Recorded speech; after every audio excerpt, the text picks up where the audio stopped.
E eis que surge aquela oportunidade maravilhosa de você adquirir o seu 4x4. Seja o primeiro carro 4x4 off-road ou seja um sonho antigo, mas você não está muito seguro. Será que é um bom investimento? Será que é um bom carro? Será que vai ter problema para vender depois? Será que vai pegar um carro moído?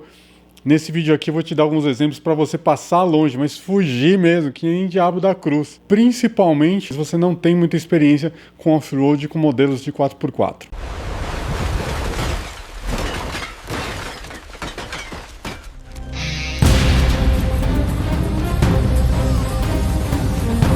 Olá, seja bem-vindo, eu sou o Raul e esse é o canal Desert of Dreams. E aqui a gente vai falar tudo sobre off-road.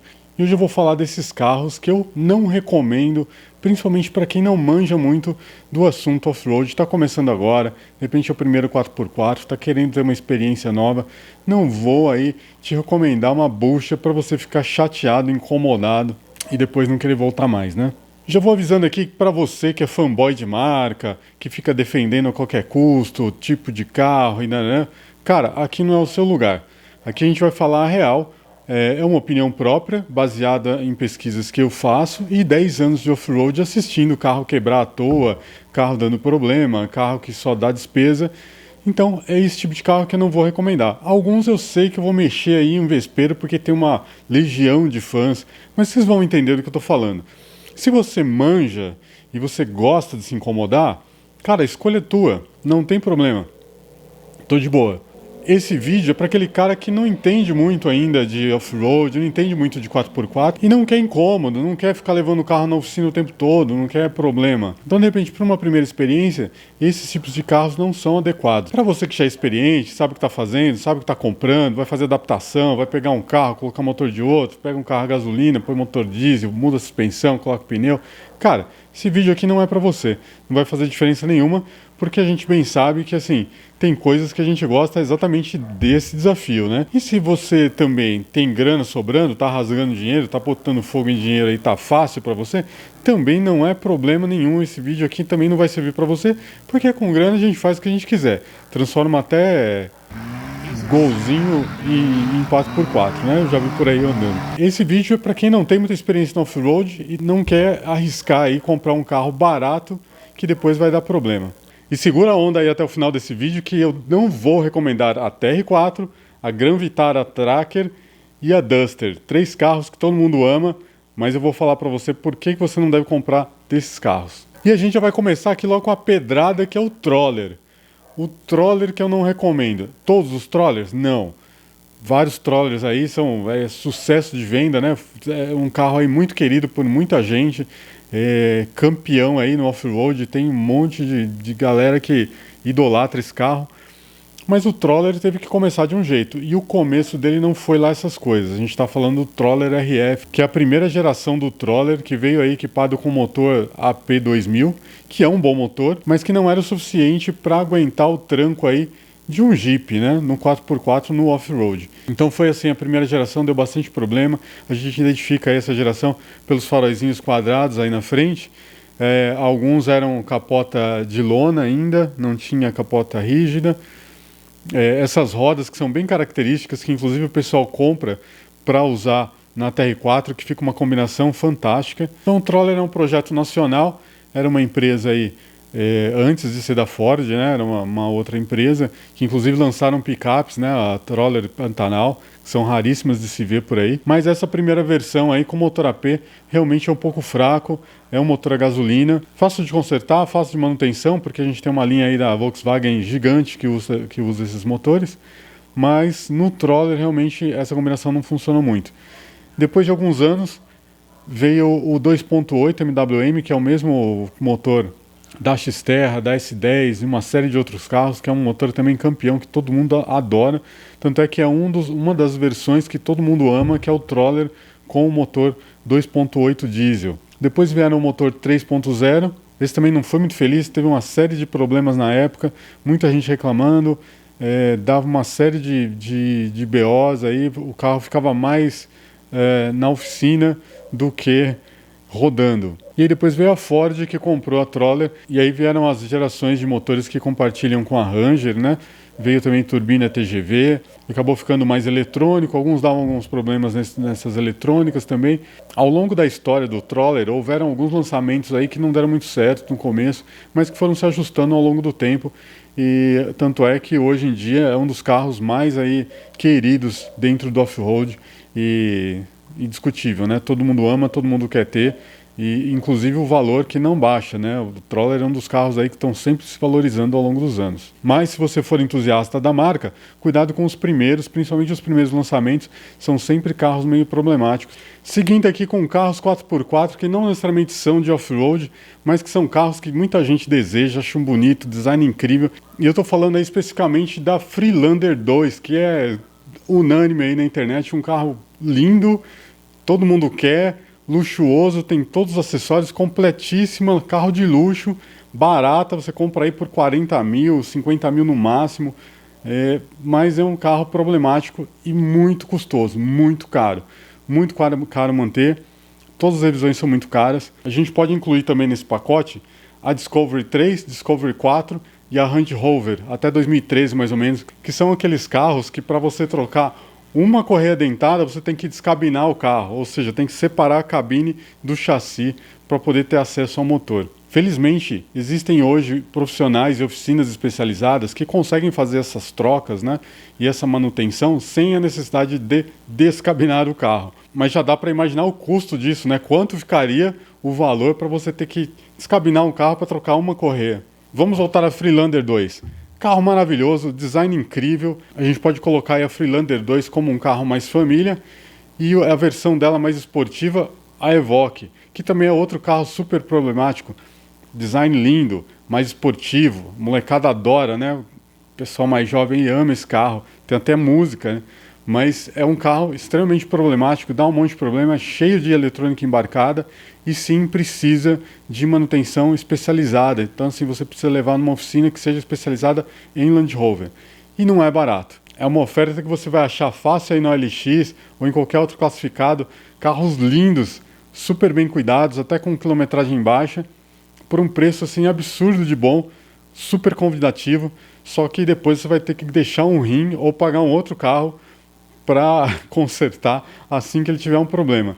Então você tem que pesar na balança se vale a pena ou não. Vai sempre ter aquele comentário, né, daquele boca larga que vai falar: ah, Raul, você está falando mal porque você não pode ter um carro desse, porque é caro demais para o seu bolso. É verdade, é um carro que, cara, eu admiro demais e eu teria na minha garagem tranquilamente para dar um rolê aí, lógico, on-road, né, não no off-road.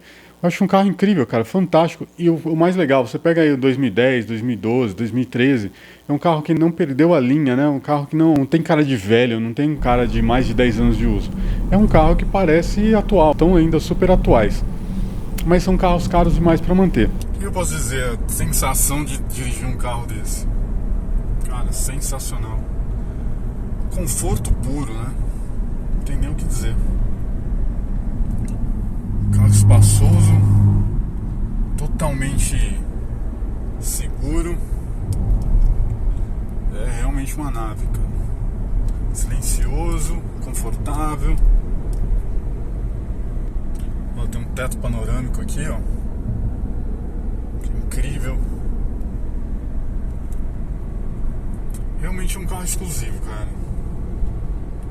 E aí essa pessoa que está falando isso, que eu não tenho grana para manter um carro desse, além de ter razão, também não tem grana para manter um carro desse. Porque quem tem grana para manter um carro desse, não vai ter um carro desse, já vendeu um carro desse, vai comprar um zero, entendeu? É o famoso resto de rico que a gente fala. Por quê? Porque o cara que tem grana, o cara que pode comprar um carro zero desse, ele compra, usa por 2, 3 anos, às vezes nem manutenção faz, só faz lá as revisões da concessionária e depois descarta. Ele vai lá e troca por um zero. Aí vai lá eu, o espertão, fala: nossa, que carrão lindo, maravilhoso, vou pagar de patrão por um precinho. Cara, vou levar nabo, porque a manutenção desse carro é inviável para seres humanos normais. Agora, se você é apaixonado pelo carro, se você é daqueles que, cara, quer ter o carro de qualquer jeito, quer ter um Evoque na tua garagem, quer ter um Freelander 2 na sua garagem, o carro é lindo, né? É indiscutível. Aí, cara, não tem o que falar, só vai. Mas não diga que eu não avisei. Isso aqui é um clássico, né? Quem nunca sonhou em ter um Jeep Willys? Pô, eu também. Ninguém é besta, né? Só que qual o problema do Jeep Willys? Por que eu não recomendo? Por que eu falo para você fugir do Jeep Willys? Exatamente por ser um carro bem mais antigo e já ter várias versões, ele já foi muito modificado, já foi usado, já foi feito vários projetos. Então fica difícil alguém que não entende muito do 4x4 avaliar se vale a pena ou não comprar, adquirir um carro desse. Obviamente, quando a gente fala de Jeep Willys, a gente pensa num projeto assim, né? Olha só que maravilha esse projeto. Só que aí quando a gente sai para comprar, dá uma pesquisada em sites específicos, é isso aqui que a gente vai encontrar. Ok, eu estou exagerando um pouquinho.